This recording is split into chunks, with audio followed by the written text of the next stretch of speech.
ለ8 ዓመታት ይሄ እየተፈጸመ ያለውን በደልና ግፍ በደንብ ዓለም አደባባይ ያወጣው አካል በተለይ ኦርቶዶክስና አማራ ለማጥፋት የፈጸማቸው ሴራዎች ቀደም ሲል በዓለም አደባባይ በአንዳንድ አጥኚዎች አማካኝነት በአማራ ክልል ብቻ ከ4600 ትምህርት ቤቶች በላይ መውደማቸውና ወይም አገልግሎት እንዳይሰጡ መደረጉን 21 ከመቶ ያነሰ የአዲስ አበባ ተማሪ የአማራ ተማሪ ትምህርት ቤት እንደሚገባ እንደገና እዛም ሆኖ በትምህርት ቤቶች በሆስፒታሎች እንዲሁም ደግሞ በቤተ ክርስቲያናት ላይ ጥቃትና አደጋ ሁሌ እንደሚሰነዘር ይሄ የታቀደ ስለመሆኑ ከዛም ባሻገር በሺዎች የሚቆጠሩ እናቶች ኦርቶዶክሶች ናቸው በብዛት ሙስሊሞችም አሉ የሚደፈሩ መሆናቸውን በ10 ሺህ የሚቆጠሩ መታገታቸውን ከዛም ባለፈ በሺዎች የሚቆጠሩ ሰዎች የት እንደገቡ እንደማይታወቅና ይሄ ግፍና በደል በጥናት ላይ የተመሰረተ ከመሆኑ ጋር በተያያዘ በገለልተኛ አካል መጠናት እንዳለበት ቢቀርብም ዓለም ጆሮውን በደንብ እንዲሰማ አድርጎ አላዳመጠውም። ተከታታይ የሆኑ እርምጃዎችም ሊወሰዱ ባለመቻላቸው አገዛዙ ይህንን አጠናክሮ የመቀጠሉ እርምጃ ነው።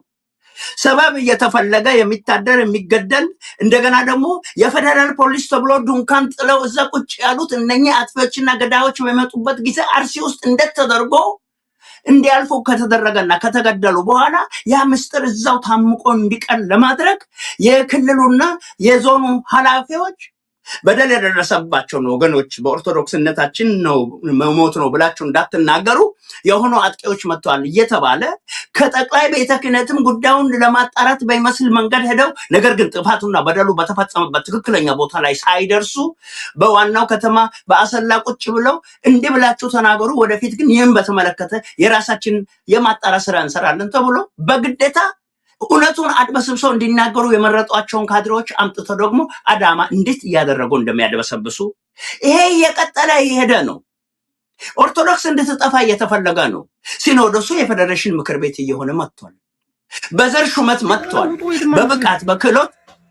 በብቃት በክህሎት የሚደረግ ነገር ስለቀረ ይህንን ህብረተሰባችን በንቃት ተገንዝቦ አገርን እንደ አገር ያስተሳሰረ የጋራ እምነትን ቀናጀና ህብረተሰቡ በእውቀት ጎዳና ዘልቆ ሄዶ አገሩን አፍቅሮ ፍርሃ እግዚአብሔር እንዲያድር ለጥበብና ለትምህርት እንዲጋበዝ ያደረገውን ይህንን ለሺህ ዘመናት የተቀመጠውንና ሲያስተምር የቆየውን የምርምርና የስርጸት ስራን በደንብ አድርጎ ያሳወቀውን እምነት ካላጠፋን የኛን ነውረኛ የሆነ አስተሳሰብ እናመጣለን ብንልም የሚቀናቀኑ ኃይሎች አሉ ከሚል በመነሳት አገርን ለመበተን የተነሱ ዜጎች ናቸው ጊዜ ሰጠን ብሎ አሁን በኦርቶዶክስ ላይ ዘመቻውን የከፈቱትና ይህንን ያህል ብዬ እንግዲህ እንጨምራለን። በጣም አመሰግናለሁ። ጋይዘው ጋር ሀሳብ እንዲሰጡ ጋብዛለሁ። ግን ቪዲዮን ትንሽ ለፒክቸር በሚመልኩ ለጠጥ አድርጌዋለሁ። የተቀረጸው በስልክ ነው። እንግዲህ በርካታ ቪዲዮ ነው የደረሰን። አንዱን ግን ቤተክርስቲያኗን ጥቃት እያደረሱበት እንደሆነ በድሮን የሚያሳየውን እሱን እናድምጠው እስቲ። ምንድን ነው የሚሉት? ሊጠናውጡ ወይ ድማ ምድር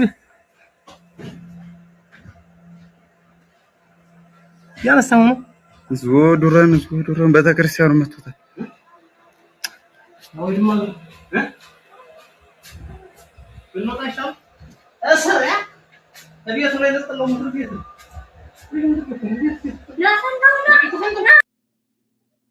ሊጠናውጡ ወይ ድማ ምድር ቤት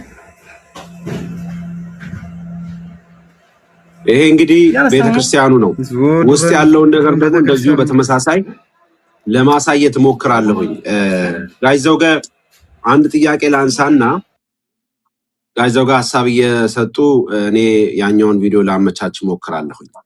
እንግዲህ የኢትዮጵያ ኦርቶዶክስ ተዋሕዶ ቤተክርስቲያን እኔ ወደ ኋላ ራቅ ብዬም ሄጄ ነው ሐሳብ ማነሳው። በቤተክርስቲያን ጉዳይ ላይ በጥልቀት ከተለያዩ ሰዎች ጋር ለመገናኘት ችያለሁ። ውይይቶችን ስናደርግ ነበር። የኢትዮጵያ ኦርቶዶክስ ተዋሕዶ ቤተክርስቲያን ባለፉት 50 ዓመታት በይበልጥ ለዘመናት ግን በጣም በከፍተኛ ሁኔታ ብዙ ተብሎባታል። ቤተክርስቲያኒቷ እንድትጠፋ እኔ ከኢትዮጵያ አንጻር ብቻ አይደለም ይኸው ከዓለም አቀፍ አንጻር ጀምሮ ማየት አለብን። ባለፉት 50 ዓመታት ብዙ ነገር ተሰርቶባታል። ቤተክርስቲያኒቷ ላይ ብዙ መዛግብቶች ወጥተዋል፣ ተጽፎባታል፣ መጽሐፍ ተጽፎበታል። ስሟን ለማጠልሸት ብዙ ተካሂዷል። የተለያዩ ውይይቶች ተካሂደዋል። ጥላቻ እንዲያርፍባት ተደርጓል። ቤተክርስቲያኒቷ ግን አገር ከመገንባት አንጻር ትልቁን ድርሻ የተወጣች ቤተክርስቲያን ናት።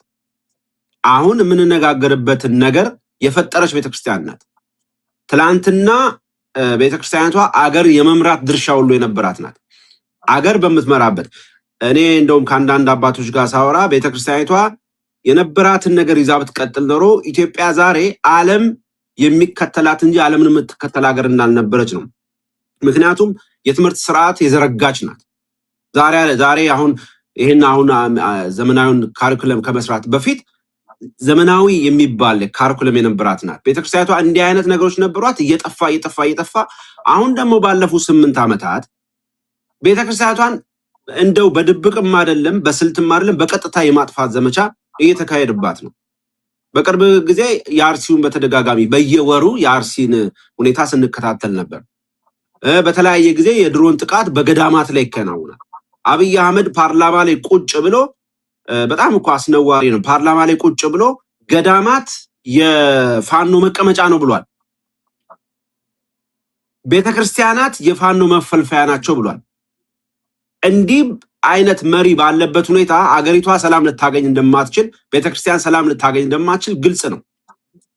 ምክንያቱም እሱ በአንድ ወቅት ላይ ሲናገር እኔን ብለው በዚህ አካባቢ ስም ጠቅሶ እኔን ብለው የሚመጡ አሉ ብሏል።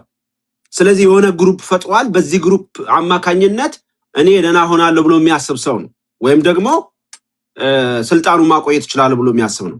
በተመሳሳይ እሱ በሚናገር ይሄን እንደዚህ አይነት ደጋፊዎች ካሉት እሱ የሚናገረው ነገር ሁሉ እውነት መስሏቸው የሚከተሉ ማለት ነው። ስለዚህ ቤተክርስቲያኒቷን ሲያጥላላ ቤተክርስቲያኒቷን የሚጠሉ ትውልዶች ፈጥሯል። እነኛ ደግሞ ጥፋት ውስጥ እየገቡ ነው። አሁን እሱ በድሮን ያጠቃል፣ ሌሎቹ ደግሞ በየአካባቢው ማህበረሰቡን ያጠቃሉ። እንዲህ አይነት የተቀናጀ ስራ እየተሰራ ነው። ጋሽ ዘውገ የኢትዮጵያ ኦርቶዶክስ ተዋሕዶ ቤተክርስቲያን እምነት ተከታይ በቤተክርስቲያኒቷ ውስጥ ትልቅ ድርሻ የነበሩት ኖት። እንግዲህ ወደኋላም ሄድ ብለው አሁን ያለውንም ነገር እንደው የተወሰነ ሀሳብ ይስጡበት። ምንድነው ቤተክርስቲያኒቷ ላይ የመጣው ነገር? እንዴት እንሻገረዋለን? እንደ ጥያቄ ሳይሆን ሀሳቡን እንሰጥ ነው። ምንም ይሄ እንትን አይደለም። ጋሽ ዘውገ ትክክለኛ ጥያቄ አይደለም። እንዴት እናልፈዋለን? ትክክለኛ ጥያቄ መስሎ አይሰማኝም። አሁን ጋሽ ዘውገ እስቲ ሀሳቦትን ልስማ። የኢትዮጵያ ኦርቶዶክስ ቤተክርስቲያን ኢትዮጵያን የፈጠረች እንጂ ኢትዮጵያ የኦርቶዶክስ ቤተክርስቲያንን የፈጠረች አይደለችም። ስለዚህም ነው ኢትዮጵያን የመጠበቅ ንጉስ አንግሰው ቀብተው አንግሰው ሰራዊት ተፈጥሮ ያንን አነቃቅተው አስተምረው ሀገሪቱን እንድትጠበቅ ያደረጉ የጥንት አባቶቻችን ናቸው። የኢትዮጵያ ኦርቶዶክስ ቤተክርስቲያን ዛሬ ወለድ ሳይሆን ቀደም ሲል በሕገ ልቦና ዘመን፣ ቀጥሎም በኦሪት ዘመን፣ ከዛም በክርስትና ሕይወት ውስጥ በእነዚህ 3 እምነቶች የኢትዮጵያ ሕዝብ ያለፈ የኢትዮጵያ ቤተክርስቲያንም እነዚህን ስትመራ የኖረች ሀገር ነች። ለኢትዮጵያ ኦርቶዶክስ ተዋሕዶ ቤተክርስቲያን ለሀገሪቱ ያፈራችው ተዘርዝሮ የሚያልቅ አይደለም። 2 ዋና ዋና ነገሮችን ግን ማንሳት ፈልጋለሁ። የመጀመሪያው ትምህርት ነው። ዘመናዊ ትምህርት ወደ ኢትዮጵያ የገባው አሁን በ40ዎቹ ዓመተ ምህረት ነው። ምናልባት ጣሊያን በነበረበት በዛ 5 ዓመት ውስጥ ከ4ኛ ክፍል ያላለፈ፣ እርግጥ መሰረተ ትምህርቱን የጣሉት ፈረንሳዮች ናቸው። ከጣሊያን ወረራ በፊት ዘመናዊ ትምህርት ቢጀመርም ተስፋፍቶ ወጣቱን ማስተማር ደረጃ አልተደረሰም።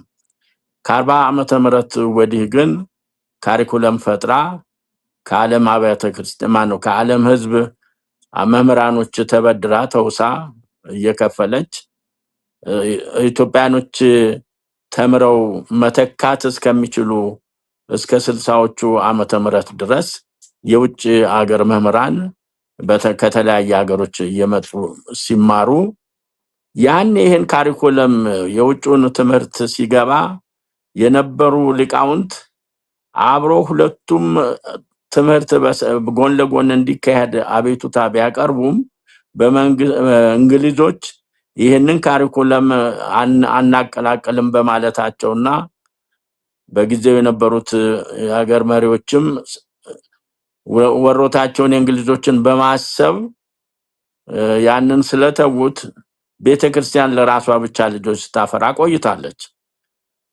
ካህናት ታፈራለች። አሁን የተያዘው ምንድነው? ያንን በገዳማት ያሉትን አብያተ ክርስቲያናት ብቻ ሳይሆን የምታፈራቸውን ሊቃውንት ነው ዛሬ እየተጨፈጨፈ ያለው። ታስታውሳላችሁ በኤልያስ ገዳም ውስጥ 570 መናንያን ከ260 ያላነሱ ደቀ መዛሙርቶች ነው የተፈጁት የዛሬ 2 ዓመት ግድም። ያ አልቆመም። በየቦታው ዛሬ ጦርነት ኖሮ የኦርቶዶክስ አማኝ እና አማራ የማይጨፈጨፍበት ቦታ ያለ አይመስለኝም። በተለይ ግን የኦርቶዶክስ ቤተክርስቲያን እምነት አማኝ የሆኑትን ከምድር ላይ ለማጥፋት ነው የተሞከረው። ይህ ሁኔታ ከ500 ከ600 ዓመታት በፊት ዛሬ የእስልምና አገር ብቻ የሆኑት የሰሜን አፍሪካ አገሮች፣ የመካከለኛው ምስራቅ አገሮች ከቅሪታቸው ስንመለከት ዛሬ 10% 20% የማይሞላ የኦርቶዶክስ አማኝ እንዲኖራቸው የተደረገው ከዛሬ 500 ዓመታት በፊት እስልምና ሆ ብሎ በተነሳበት ሰዓት አውሮፓ ወደ እነሱ ደጅ የማይደርስ መስሏቸው እያዩ ማሳለፋቸው ነው። አባቶቻችን እኮ የዛሬ 500 ዓመት እስልምና ከምስራቅ ጫፍ እስከ ሰሜን ጫፍ በሚደርስበት ጊዜ የተፈጀት የህዝብ ብዛት ቁጥር በውል ተጣርቶም ባይታወቅ በብዙ 100 ሺህ የሚቆጠር ሰው ህዝብ ነው የእምነቱ ቤተክርስቲያን የኦርቶዶክስ ቤተክርስቲያን አማኝ የተገደሉት። መለስ ብለን ላለፉት 50 ዓመታት ያለውንም ስናየው የዛው ቅሪት የዛው ትዩና የተያያዘ የፍጅት መድረክ ነው። በደርግም ጊዜ ያለቀው ኦርቶዶክስና አማራው ነው። በኢህአዴግም በሻቢያም የጦርነት ዘመን ያለቀው ኦርቶዶክሱና አማራው ነው። አሁንም በዚህ በብልጽግና ዘመን ከፍተኛ ፍጅት የደረሰበት ኦርቶዶክሱ ነው። በዘር ኦርቶዶክስ ከሆነ በዘር አይለይም። ኦሮሞም ይሁን ሌላ ጉራጌም ይሁን ትግራይ በኦርቶዶክስነቱ የሚገደለው አልቆመም። ለዚህ ችግር ትልቁን አስተዋጽኦ ያደረጉ አባቶች የቤተክርስቲያን መሪዎች ናቸው። ይሄን ምልበት ለባለፉት 4-5 ዓመታት ብዙ ጮኸናል። እነሱ በእውነት ህዝቡን አስተባብረው ቢነሱ ኖሮ ይሄ አምባገነን መንግስት ይሄን ሁሉ ቤተክርስቲያን እና ይሄን ሁሉ የክርስትና እምነት ተከታይ ባላጠፋ ነበር። አሁንም ልናስብበት የሚገባ ምዕመናኑ አባቶች አለኝ ብሎ በእነሱ ላይ ተስፋ ማድረጉን ትቶ በመደራጀት ይሄንን ግፍ ከሀገሪቱ ላይ ማስወገድ የእያንዳንዱ ኢትዮጵያዊ የእያንዳንዱ የኦርቶዶክስ እምነት ተከታይ የላቀ ግዴታ ነው። ውዴታ አይደለም፣ ግዴታ ነው። አለበለዚያ ያልቃል። ይሄው አብዛኛዎቹ ጎረቤት ሀገሮቻችን እኮ ከዛሬ 100-200 ዓመታት በፊት የእስልምና ተከታይ ቁጥር በጣም ትንሽ ነበር። አሁን የትኛው ሀገር ላይ ነው ኦርቶዶክስ ያለው? ግብፅን ብንወስድ እኮ 10% ነው ኦርቶዶክሱ። ወደ ቱርክ ብንሄድ ያ እና ሐዋርያው ዮሐንስ ያስተማረበት እመቤታችን ለዓመታት የኖረችበት መሬት ዛሬ 5% የሚሆን ኦርቶዶክስ ብቻ ያለበት ሀገር ሆኗል። እነዚህ ሀገሮች እስልምና ሲያስፋፉ በዛም ጊዜ ቢሆን ኢትዮጵያን ያልሞከራት የለም። ስለዚህ ኢትዮጵያን ኦርቶዶክስ ቤተክርስቲያን አውሮፓውያኖችም አይፈልጉትም፣ እስልምናዎቹም እስልምናን እንዳይገታቸው ከፍተኛ ወጪ እያወጡ ከፍተኛ እንትን የሚያደርጉ። አሁን ማን ነው ድሮሙን እየሰጣቸው ያለው? ለዚህ መንግስት እየሰጠ ያለው ማን ነው? አረቦቹ ናቸው። እነሱ ደግሞ አላማቸው እስልምና ማጥፋት ነው። በጣም ይቅርታ ጋይዘው እንደው በየመሃሉ ቪዲዮቹ ማሳየት ዛሬ የእውነት ጨክኜ ቪዲዮቹ ማሳየት ፈልጋለሁ። የኛ ማህበረሰብ በውስጥ እያየ አደባባይ ላይ የተሻለውን እየመረጥኩ ነው። ጋዜጣው ግን ይቀጥላሉ። በጣም አመሰግናለሁ ብሩኬ። በመሰረቱ የአባትነት ጥያቄ ተገለባብጧል። በኢትዮጵያ ኦርቶዶክስ ተዋሕዶ ቤተክርስቲያን ውስጥ በቅዱስ ሲኖዶስ እና በተለያዩ አጥቢያ ቤተክርስቲያናት ከዛም ደግሞ ሀገረ ስብከቶች ውስጥ አባቶች ለልጆቻቸው ሊሞቱ በገቡት ቃል ኪዳን መሰረት ክህነተ ስልጣናቸው እስከ መስዋዕትነት ድረስ እንደሆነ ቀደምት አባቶች አሳይተዋል። የአሁኖቹ ግን አስገድለው ቤት መቀመጥን ለምደዋል። በቡድን ተከፋፍሏል። ዘረኝነት ወደ ቤተክርስቲያኑ በተለይ ደግሞ ወደ ሲኖዶሱ ስለገባ ሲኖዶሱ የቤተክርስቲያኑ አስተዳዳሪ ስለሆነ የነሱ ጭፍራዎች ሁሉ በተለያዩ ቦታ በአገር ቤቱም ይሁን በውጪ በደንብ ሰርስረው ገብቷል። ቀደምት አባቶች በተለይ እንደና አቡነ ጴጥሮስ ያሉት ሰማዕቱ ለአገርና ለሕዝባቸው ለእምነታቸው ሲሉ ፈገግ እንዳሉ ነው በጥይት ተደብድበው የወደቁትና ዛሬ ትናንትና ለካቶሊክ እምነት እኮ ሲጨፍሩ የነበሩ ለወዳቸው ያደርኩ ጥቂት ካህናት የሉም ማለት አይደለም። ግን ጀግኖች ፍርሃት አይፈሩም ሳይሆን ጉዳዩ ፍርሃትን ይቆጣጠሩና ለዘላቂው ዓላማ ህይወታቸውን በጽናት ይሰጣሉ።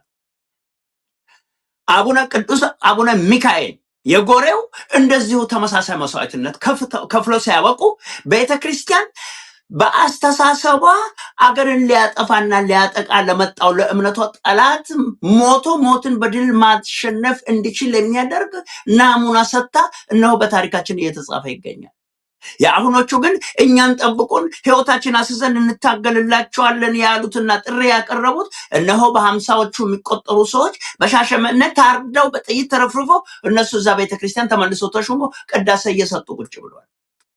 የቤተክርስቲያን ሹመት በብቃት በክህሎት በጽናት እንዲሁም ደግሞ አርቆ ከሚያሳይ የአባትነት ጸጋ ጋር የተቆራኘ መሆኑ ቀርቶ ገዳዩን የሚያወድስና የሚያመሰግን በሙስና የተበላሸና የነሆለለ እየሞተና ገዳማቱ እየተደበደቡ አድባራቱ እየተደፈሩ በሌላ በኩል እንዲህ አይነት አደገኛ የሆነ ጥቃት በህልውና ላይ ሲመጣ ለማውገዝ ፈቃደኛ ያልሆኑ የአብይ አገልጋይ የሆኑ የኦህዴድ አገልጋይ የሆኑ ለዛውም እኮ አርማዋ የሆነውን ሰንደቅ ዓላማ ይዛቸው አትውጡ ሲባሉ ትተው የዋቀፈና እምነት ወይም የእረቻ በዓል ተከታዮች የጠንቋ ጨርቅ የሚመስል ይዞ አገሪቱን ሲያጥለቀልቁ ሀይ የሚላቸው በታጣበት ቦታ የአባትነት ብቃታቸውን አስገፍፈው ነገር ግን ያንን ክቡር መስቀሉን ያንን ታላቅ የጽድቅ ቆቡን ቀሚሱን ለብሰው የሚዞሩ ውስጣቸው ግን በሌላ እምነት የተጠመቁ ናቸው። አሁን በስልጣን ሹመት ላይ ያሉት ከጥቂት እውነተኞች አባት በቀር። ይሄ በመሆኑ ቤተክርስቲያኗ ለጽናት አንዳንድ አሳፋሪ የሆነ ስብከት ደግሞ የሚሰብኩ ዲያቆኖች አሉ። ክርስቲያን ቢሞታል ብንሞትም አናልቅም እንዴ? ለምንድን ነው የሚሞተው ያለ አግባብ? ከተሞተ ደግሞ ገዳዩን አትግደል ብሎ እጁን ማስያዝ ሲቻል የለም ሙቱ ግን አታልቁም። እንደ ከአንድ ቤተሰብ 5 ሰው ውስጥ ኦርቶዶክስ ከሆኑት ልጅና 3 ልጆች ቢሞቱ እንዴት ሆኖ ነው የሚበዛው? ገዳይን መከላከል በመስቀለ ስልጣኑ ገዳዮችን ማውገዝ አሁን ቀርቷል። እንዲህ አይነት ግድያ በሚፈጸምባቸው ቦታዎች እኮ ነው እኚህ አቡነ ማንትስ የሚባሉ ሰውዬ በታሪካችን በዘመነ አብይ እንጂ የኢትዮጵያ ኦርቶዶክስ ተዋሕዶ ቤተክርስቲያን ነፃነትን እንደዚህ አግኝታ አታውቅም ብሏል እኮ። ሩፋኤል ናቸው ሰውየው። እንዲህ አይነት ግፍና በደልን የሚናገሩ ለሆዳቸውና ለከርሳቸው ያደሩ አባቶች የራሳቸውን ቢጤዎች ደግሞ በተለያዩ የውጭ አገራት ቤተክርስቲያናት ውስጥ አሰርስረው አስገብተዋል።